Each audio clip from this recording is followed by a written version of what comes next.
and this is our weekly podcast and live event on LinkedIn, on Facebook, on YouTube, and other channels of social media, as well as podcasts on Spotify, on Anchor, etc. And thank you for joining. And again, I'm asking, as I do every time I start a session with you, to please subscribe on YouTube. Please subscribe on YouTube.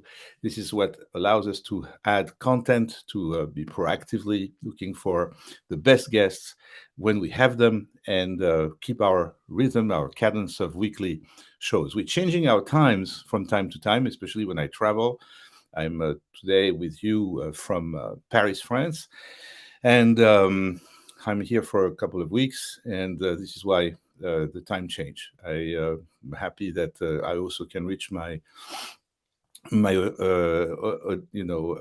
friends and active clients and everybody and contacts that I have on this side of the Atlantic, and a little bit more also to the APAC side of the Atlantic, but also in the US and South America. So I'm really happy that you are here. The topic today is one that I can talk about a little bit more alone without a guest today, because it's something that is always coming back, and that's about boundaries. Boundaries means people have a hard time saying no, are people pleasers, or boundaries about emotional versus non-emotional, boundaries about giving the best of yourself in many, many different situations. So, of course, we talk about leadership, we talk about relationship, social capacities, talents, and all the different situations. So that's why I think this is a topic that I wanted to bring up today, because it's part of changing the world, because it is enabling you to be more impactful and change the world and change people's lives for the better. And I think that in our days, it's important to see what we bring to the world and how much we have inside ourselves that we can give generously, and also because it helps us in our career, in our social life, in our family life, to be more open and flexible, and be also compassionate, but have the right communication when we want to formalize something like, you know what, I'm not available right now, or if you don't mind, someone else can do this for you, or etc., etc., etc. It impacts so many things when you have boundaries. And of course, the emotional part is the first aspect of it. But look at the professional aspect, at the service aspect, at the customer centricity aspect and customer satisfaction aspect when you deliver something. Again, those boundaries make you more attractive, more communicative, and your message becomes also clearer. As you see, there is always this chat space on the right side of the screen. You can use it, please. Send your questions, send your comments. If I see anything that I can react to while I'm speaking and streaming, I'll be happy to. But anyway, it stays there, and then I can get back to you personally. Also, for the maintenance, for the housekeeping aspect, please do not hesitate to use our website, www.andrepolitzer.com, where there is all different kind of resources and ways to communicate and message to me and to the team. So do not hesitate to do that. All right, another little detail I wanted to share with you. So we're not going to spend the whole half hour today, just again, because I'm a little bit in another kind of context and environment, but I would like to definitely address this issue and the situations that are coming up and stories that I can share. Today, why this boundary came up is because someone just told me, I have a hard time to say no. A consultant, young in his career, yet very early in his career, but extremely busy and extremely expert in what he does. And when he speaks about boundaries, he speaks about burnouts, consequences of not having enough of those boundaries, of being scared that it will send the wrong message when you say no. And by the way, saying no is not necessarily the way we do it. We don't say no that way. It's not bold. We put the form on this, and it's a beautiful thing. But I think that the best thing I want to share in that story from this person that I had today is how well that person received the coaching, how well that person said, well, by the way, I never thought about this. Or, yeah, this is totally me. I'm authentically present when I say to someone, you know what, really, I would love to help you. I would love to do this for you, but I can't. And this is the reason why. And if it's not necessarily for you to give a reason, you don't have to necessarily give one, then to be completely present and show the how can I say, the best of yourself, in the sense that you cannot satisfy the need of that person in the present time for different reasons that don't have to be given. It's just no, because that person trusts you. And why would you say, or do you think that this person doesn't trust you? So I really very, very much want to say that inspiring trust does it all for you. It's already packaged, it's turnkey. The person is going to believe you. You don't, but don't get the word is a negative word. It has a negative connotation. So it's a rejection also. It's like pushing back. It doesn't have to be that way.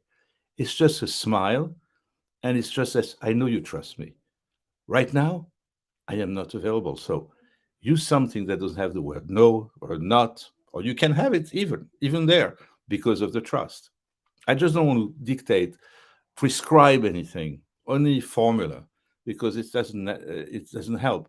You can ask ChatGPT to find formulas for you.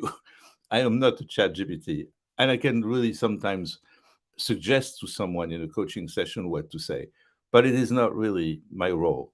I think you will find the best words, because all it is, and really all it is to bring you authentically, yourself authentically. You know, I usually speak a lot about your presence and your posture when you are facing any challenge. And if those of you have the challenge about saying no to someone because you're a people pleaser, because you think that by saying no is going to give you a bad reputation, or because saying no is a rejection of the other person and you don't want to do this to them, and the consequence of your not saying no being that you're going to be overwhelmed, being that you're going to be burnout, then being that you're going to be staying very late at your office and work for 12 hours because you had this accumulation of people and or these regrets. And when you look backwards and you say, why didn't I say no to this and to that? Yeah, I could have. There was no reason not to. And again, you are going to now touch to the key of this. It's about ownership. It's about controlling and monitoring. It's about your freedom. What I'm trying to say here is, and you said that you know that there is those themes coming also along with it all the time. They really come all the time. Why? Because people do not realize how much they own their own time and their own space. You know, I compare this a lot to your sanctuary, and it is a sanctuary. There's no reason not to have your sanctuary. And so the sanctuary is not allowed to everybody at any time. That sanctuary, that space that is your space, you own it. Or if you don't think you do, please take it back to you. Because since COVID, COVID, remember? Yeah, well, it's not so far away and it's still current for many. The pandemic is more of the word to use because this was a global and universal situation.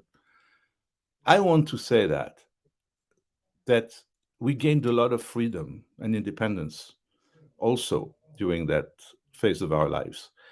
We work a lot more from home. We're more virtual. So that should really be more of a reality and or realization for many of you that yes, there is independence and autonomy when I work from home. I can feel it. It's around me. It's my house. It's my home. It's my family.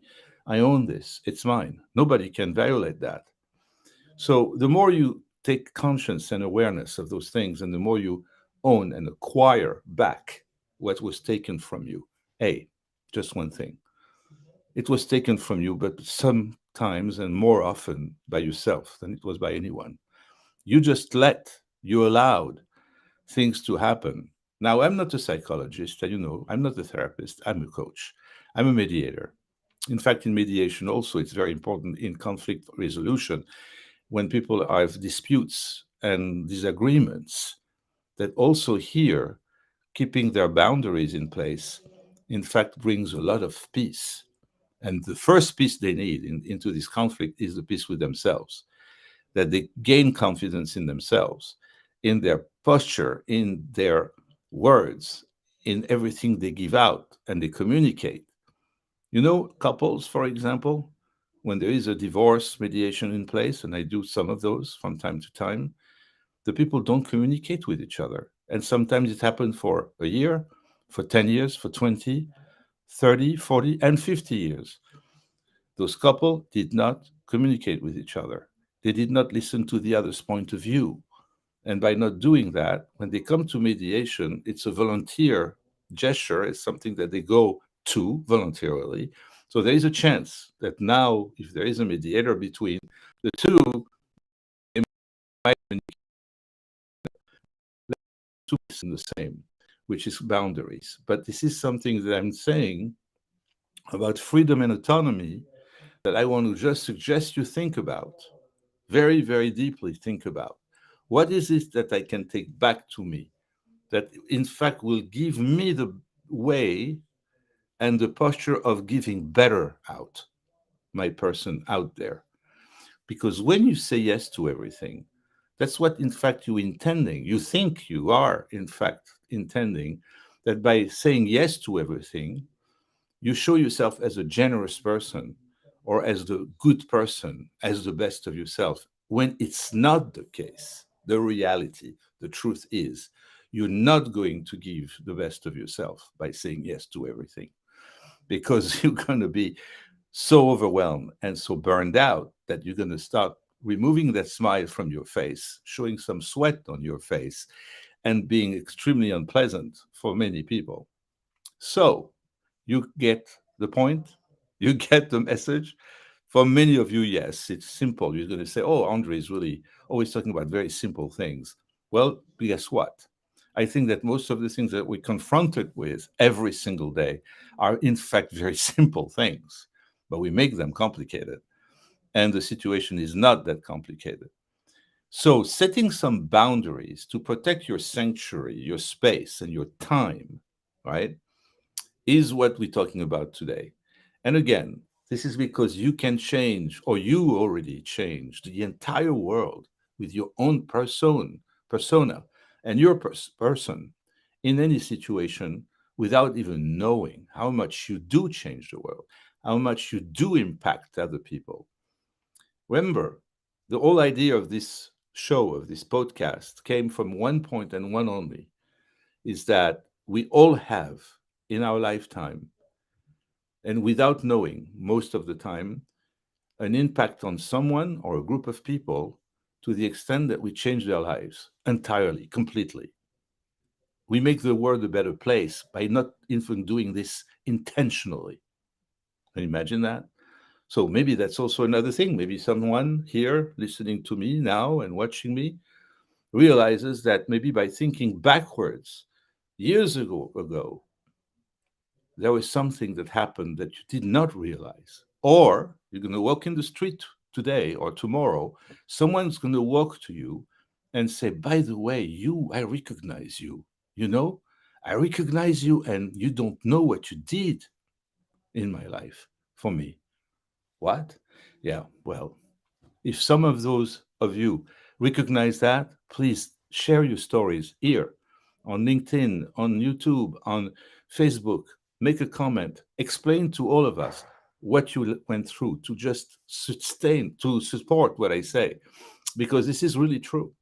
Now, it pretty much, I think, resonate with all of you that it is the truth and it is happening to every single person. But I'm going to go one step further by saying I am sure that in creation, the human being is connected to its purpose one time at least in a lifetime. And the purpose is, in fact, delivered right there for the mission that this person had to play in this world. All right. It could be a religious approach, it could be a faith approach, it could be anything like that, very spiritual. But let's not be that way. Let's be just universal, completely inclusive of any kind of belief, any kind of persons functioning on this planet, thinking clearly that, yeah, I have impact on people. And if I take a coach sometimes for leadership or for my posture or for my presence in life, that coach is going to help me unleash my potential of changing something in this world, of impacting the people around me. And if I'm a leader, if I have a new position of management, if I manage people, a new team, something like this, or I just will have my company bought out and I'm now in a new position. I'm in another transition, but I'm looking for leading people. I love people. I want to manage people. Well, look at all of that, how much important it is to think of those things and to think of those things deeply and fully as a person, as who you are, completely there, present, giving, not taking, generously. I take this giving angle to finish on this today because I finish in 3 minutes instead of 30 today. It's going to be 20 minutes. And I apologize for traveling at not my usual place. But I want to make this point very clear, right?